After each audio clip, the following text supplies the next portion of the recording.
આકાશવાણી સમાચાર સંસ્કૃતિ ભૂંડિયા વાંચે છે. સૌપ્રથમ મુખ્ય સમાચાર. પ્રધાનમંત્રી નરેન્દ્ર મોદીએ કહ્યું છે કે તેમની સરકારે સાહસિક અને મોટા નીતિગત નિર્ણયો લીધા છે, જેના પરિણામે ભારત વિશ્વની 5મી સૌથી મોટી અર્થવ્યવસ્થા બન્યું છે. રાજ્યસભામાં વચગાળાના કેન્દ્રીય અંદાજપત્ર અને કેન્દ્રશાસિત પ્રદેશ જમ્મુ અને કાશ્મીરના 2024-25ના વચગાળાના અંદાજપત્ર પર ચર્ચા હાથ ધરાઈ.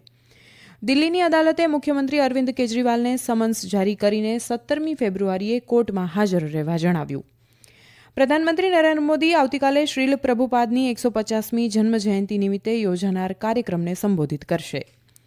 માઇક્રોસોફ્ટના સીઈઓ સત્ય નડેલાએ જાહેરાત કરી છે કે તેમની કંપની ભારતમાં 2025 સુધીમાં 20 લાખથી વધુ લોકોને કૃત્રિમ બુદ્ધિમત્તા કૌશલ્યમાં તાલીમ આપશે. બિહાર વિધાનસભાના અધ્યક્ષ અવધ બિહારી ચૌધરીએ અવિશ્વાસ પ્રસ્તાવ વચ્ચે કહ્યું છે કે તેઓ તેમના પદ પરથી રાજીનામું નહીં આપે. સમાચાર વિગતવાર.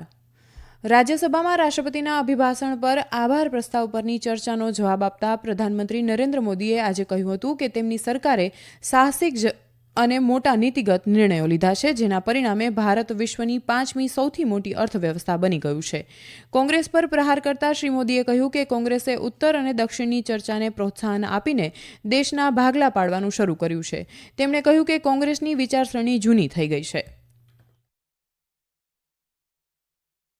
जिस कांग्रेस ने ओबीसी को पूरी तरह आरक्षण नहीं दिया, जिसने सामान्य वर्ग के गरीबों को कभी आरक्षण नहीं दिया, जिसने बाबा साहब के बजाय बाबा साहब को भारत रत्न देने योग्य नहीं माना, अपने ही परिवार को भारत रत्न देते रहे, वो हमें उपदेश दे रहे हैं, वो हमें सामाजिक न्याय पाठ पढ़ा रहे हैं. जिस कांग्रेस के अपने नेता की कोई गारंटी नहीं है, अपनी नीति की कोई गारंटी नहीं है, वो मोदी की गारंटी पर सवाल उठा रहे हैं.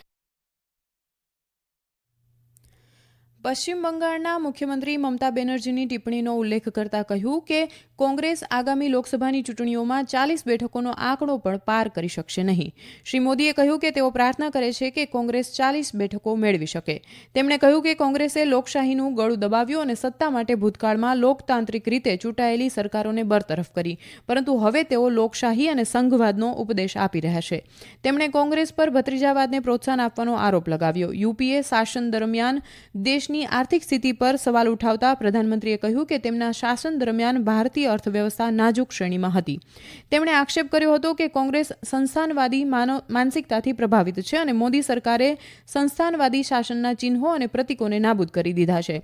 શ્રી મોદીએ આરોપ લગાવ્યો કે કોંગ્રેસે જમ્મુ અને કાશ્મીરના અનુસૂચિત જાતિ, અનુસૂચિત જનજાતિ અને ઓબીસીને 7 દાયકાથી તેમના અધિકારોથી વંચિત રાખ્યા છે. રાજ્યસભામાં વચગાળાના કેન્દ્રીય અંદાજપત્ર 2024-25 અને કેન્દ્ર શાસિત પ્રદેશ જમ્મુ અને કાશ્મીરના 2024-25ના વચગાળાના અંદાજપત્ર પર ચર્ચા હાથ ધરવામાં આવી છે. ચર્ચાની શરૂઆત કરતા વાયએસઆરસીપીના વિજયસાઈ રેડ્ડીએ વચગાળાનું અંદાજપત્ર રજૂ કરવા બદલ સરકારની પ્રશંસા કરી. તેમણે કહ્યું કે અંદાજપત્રમાં સરકારે 47,65,000 કરોડ રૂપિયા ખર્ચ કરવાનો પ્રસ્તાવ મૂક્યો છે, જે ગયા વર્ષની સરખામણીમાં 6% વધુ છે. શ્રી રેડ્ડીએ જણાવ્યું હતું કે સરકારે રાજકોષીય ખાધને 5.8% થી ઘટાડીને 5.1% કરવાની પણ યોજના બનાવી છે, જે અર્થતંત્ર માટે સારી છે. તેમણે એમ પણ કહ્યું કે સરકારે નવી યોજનાઓ માટે 70,000 કરોડ રૂપિયાથી વધુની ફાળવણી કરી છે. તૃણમૂલ કોંગ્રેસના જવાહર સરકારે કહ્યું કે આ બજેટ મોટા ભાગે લોન અને દેવા પર નિર્ભર છે. ભાજપના ઘનશ્યામ તિવારીએ કહ્યું કે છેલ્લા 10 વર્ષમાં સરકારે દેશના આર્થિક વિકાસને વેગ આપવા માટે અનેક પહેલ કરી છે. તેમણે કહ્યું કે ભારત વિશ્વની ટોચની 5 અર્થવ્યવસ્થા તરીકે ઉભરી રહ્યું છે અને દેશની એકંદર નિકાસ $775 અબજ ને વટાવી ગઈ છે. કોંગ્રેસના દીપેન્દ્રસિંહ હુડ્ડાએ સરકારની ટીકા કરતા કહ્યું કે દેશમાં બેરોજગારીનો દર વધ્યો છે અને અમેરિકી ડોલર સામે રૂપિયાની કિંમત નીચે ગઈ છે. તેમણે કહ્યું કે દેશમાં યુપીએ શાસન દરમિયાન વિક્રમી નિકાસ વૃદ્ધિ જોવા મળી હતી, જ્યારે વર્તમાન સરકારમાં નિકાસમાં વૃદ્ધિ મધ્યમ સ્તરે છે.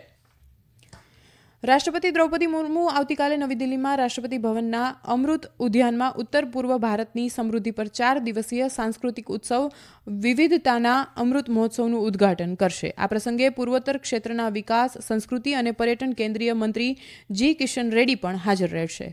ઉત્સવનો ઉદ્દેશ પરંપરાગત હસ્તકલા, હાથશાળ, કૃષિ ઉત્પાદનોના વિનિમયને પ્રોત્સાહન આપવા અને પૂર્વોત્તર ક્ષેત્રોનો વિકાસ કરવાનો છે. આ ઉત્સવ પરંપરાગત કળા, હસ્તકલા અને સંસ્કૃતિના મિશ્રણ દ્વારા ઉત્તર પૂર્વ ભારતની સમૃદ્ધ વિવિધતાને પ્રદર્શિત કરશે. Uniform civil code bill Uttarakhand વિધાનસભામાં પસાર થયું છે. આ સાથે ઉત્તરાખંડ યુસીસી બિલ લાગુ કરનાર સ્વતંત્ર ભારતનું પ્રથમ રાજ્ય બની ગયું છે. વિધાનસભામાં લગભગ 10 કલાક સુધી ચાલેલી ચર્ચા બાદ બિલ પસાર કરવામાં આવ્યું હતું. અમારા સંવાદદાતા જણાવે છે કે ઉત્તરાખંડ વિધાનસભામાં મુખ્યમંત્રી પુષ્કરસિંહ ધામીએ ભારપૂર્વક જણાવ્યું હતું કે યુસીસી માત્ર એક બિલ નથી પરંતુ દેશની એકતા માટેનું સૂત્ર છે. તેમણે ગૃહમાં બિલ પસાર કરવામાં રાજ્ય માટે ગર્વ વ્યક્ત કર્યો અને જણાવ્યું કે સમાન નાગરિક સંહિતા લગ્ન, ભરણપોષણ, દત્તક, વારસો, છૂટાછેડા જેવા ક્ષેત્રોમાં ભેદભાવ વિના દરેકને સમાન અધિકારો આપશે. આ સમાચાર આપ આકાશવાણી પરથી સાંભળી રહ્યા છો. રાષ્ટ્રપતિ દ્રૌપદી મુર્મુએ આજે દિલ્હી મેટ્રોમાં સવારી કરી હતી. મેટ્રો રેલ પ્રવાસ દરમિયાન રાષ્ટ્રપતિએ શાળાના વિદ્યાર્થીઓ સાથે વાતચીત કરી. રાષ્ટ્રપતિએ વિદ્યાર્થીઓને તેમના ભાવિ કારકિર્દીના લક્ષ્યો વિશે પણ પૂછ્યું. રાષ્ટ્રપતિએ અમૃત ઉદ્યાનમાં આવનારા મુલાકાતીઓ માટે કેન્દ્રીય સચિવાલય, મેટ્રો સ્ટેશન અને અમૃત ઉદ્યાન વચ્ચે શટલ બસ સેવાને લીલી ઝંડી આપી હતી. રાષ્ટ્રપતિ મુર્મુ દિલ્હી મેટ્રો દ્વારા મુસાફરી કરનાર ભારતના બીજા રાષ્ટ્રપતિ છે. દિલ્હીની રાઉઝ એવન્યુ કોર્ટ દિલ્હીના મુખ્યમંત્રી અરવિંદ કેજરીવાલને સમન્સ જારી કરીને 17 ફેબ્રુઆરીએ કોર્ટમાં હાજર રહેવા જણાવ્યું છે. કોર્ટ એન્ફોર્સમેન્ટ ડિરેક્ટર ઈડી દ્વારા દાખલ કરવામાં આવેલી અરજી પર સુનાવણી કરી રહી હતી. અરજીમાં કહેવામાં આવ્યું છે કે દિલ્હી આબકારી જકાત નીતિ કેસમાં સમન્સ બાદ પણ શ્રી કેજરીવાલ ઈડી સમક્ષ હાજર નથી થઈ રહ્યા. ઈડીએ 5 વખત સમન્સ જારી કર્યા છે. ઈડીના જણાવ્યા અનુસાર એજન્સી આ મામલામાં કેજરીવાલનું નિવેદન, પોલિસી મેકિંગ, પોલિસીને અંતિમ સ્વરૂપ આપતા પહેલા યોજાયેલી મીટિંગ અને લાંચના આરોપો જેવા મુદ્દાઓ પર પૂછતાછ કરવા માંગે છે. પ્રધાનમંત્રી નરેન્દ્ર મોદી આવતીકાલે બપોરે ભારત મંડપમ ખાતે શ્રીલ પ્રભુપાદની 150મી જન્મજયંતિ નિમિત્તે એક કાર્યક્રમને સંબોધિત કરશે. આ પ્રસંગે શ્રી મોદી આધ્યાત્મિક ગુરુ શ્રીલ પ્રભુપાદના સન્માનમાં એક સ્મારક ટપાલ ટિકિટ અને સિક્કો બહાર પાડશે. અત્રે ઉલ્લેખનીય છે કે આચાર્ય શ્રીલ પ્રભુપાદે ગૌડીય મિશનની સ્થાપના કરી હતી. તેનો ઉદ્દેશ વૈષ્ણવ ફિલસૂફીનો પ્રચાર કરવાનો છે. ગૌડીય મિશન શ્રી ચૈતન્ય મહાપ્રભુના ઉપદેશો ફેલાવવામાં મહત્વની ભૂમિકા ભજવી રહ્યું છે. હરે કૃષ્ણ અભિયાન સમગ્ર વિશ્વમાં વૈષ્ણવ સંપ્રદાયના આધ્યાત્મિક વારસાને બચાવવા અને ફેલાવવા માટે ચલાવવામાં આવે છે. માઇક્રોસોફ્ટના ચેરમેન અને સીઈઓ સત્ય નડેલાએ જાહેરાત કરી છે કે તેમની કંપની ભારતમાં 2025 સુધીમાં 20 લાખથી વધુ લોકોને કૃત્રિમ બુદ્ધિમત્તા AI કૌશલ્યમાં તાલીમ આપશે. મુંબઈમાં તેમની કંપની દ્વારા આયોજિત એક કાર્યક્રમમાં શ્રી નડેલાએ અમેરિકા અને ભારત વચ્ચેના સહકાર વિશે વાત કરી હતી. કૃત્રિમ બુદ્ધિમત્તા પર ભારતીય મૂળના માઇક્રોસોફ્ટના ચેરમેને કહ્યું કે કૃત્રિમ બુદ્ધિમત્તા દેશમાં જીડીપી વૃદ્ધિને વધારવામાં મદદ કરી શકે છે. તેમણે ભારતને સૌથી વધુ વૃદ્ધિ ધરાવતા બજારોમાંનું એક ગણાવ્યું હતું. કૃત્રિમ બુદ્ધિમત્તા વિશે બોલતા શ્રી નડેલાએ કહ્યું કે તે એક શક્તિશાળી ટેકનોલોજી છે જેને વિશ્વના દરેક ખૂણે ઝડપથી ફેલાવવાની જરૂર છે.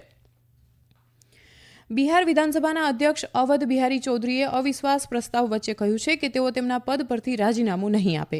વિધાનસભા સંકુલમાં મીડિયા સાથે વાત કરતા શ્રી ચૌધરીએ કહ્યું કે તેઓ નીચલા ગૃહના નિયમો અને પ્રક્રિયાઓનું પાલન કરશે. તેમણે કહ્યું કે અવિશ્વાસ પ્રસ્તાવ પર સદનના સભ્યો નિર્ણય લેશે. મુખ્યમંત્રી નીતિશ કુમારના નેતૃત્વમાં નવી સરકારની રચના પછી ભાજપ અને જેડીયુના સભ્યોએ વિધાનસભા સચિવને શ્રી ચૌધરીને હટાવવાની સૂચના આપી છે. અવધ બિહારી ચૌધરી રાષ્ટ્રીય જનતા દળના સભ્ય છે. નિયમો અનુસાર અવિશ્વાસ પ્રસ્તાવ પછી 14 દિવસ સુધી વિધાનસભા અધ્યક્ષ પોતાના પદ પર રહી શકે છે. 243 સભ્યોની બિહાર વિધાનસભામાં આરજેડી અને કોંગ્રેસ પાસે 114 સભ્યો છે, જ્યારે જેડીયુ અને ભાજપના રાષ્ટ્રીય લોકતાંત્રિક ગઠબંધન પાસે 128 સભ્યો છે. એઆઈએમઆઈએમના એક પણ સભ્યએ કોઈ પણ ગઠબંધનને સમર્થન આપ્યું નથી. નીતિશ કુમારની આગેવાની હેઠળની સરકાર 12મી ફેબ્રુઆરીએ વિશ્વાસ સંપાદિત કરશે. રાષ્ટ્રીય માનવાધિકાર આયોગ NHRCએ આજે બિહાર સરકારને રાજ્યની એક સરકારી શાળામાં મધ્યાહન ભોજન જમ્યા પછી 184 વિદ્યાર્થીઓ બીમાર પડવાના અહેવાલ પર નોટિસ જારી કરી છે. કમિશનને નોટિસમાં બિહારના મુખ્ય સચિવ પાસેથી 4 અઠવાડિયાની અંદર વિગતવાર અહેવાલ માંગ્યો છે.